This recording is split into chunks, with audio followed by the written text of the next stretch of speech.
और क्या है?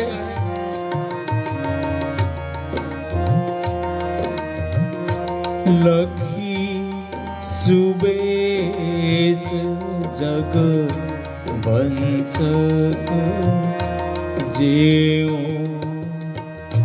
वेश प्रताप पूजियाहि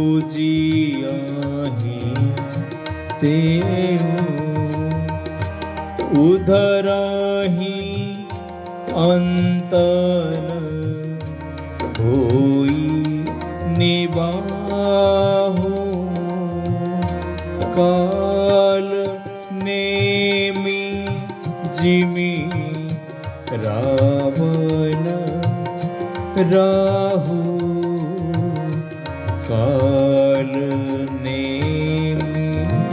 जिमी रावण राहु।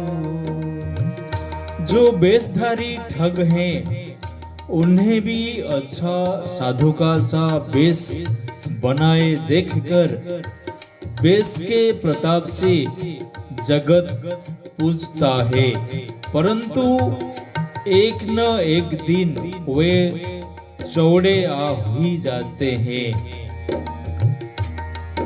अंततः उनका कपट नहीं निभता। जैसे कालनेमी रावण और राहु का हाल हुआ है, ऐसे ही होता है।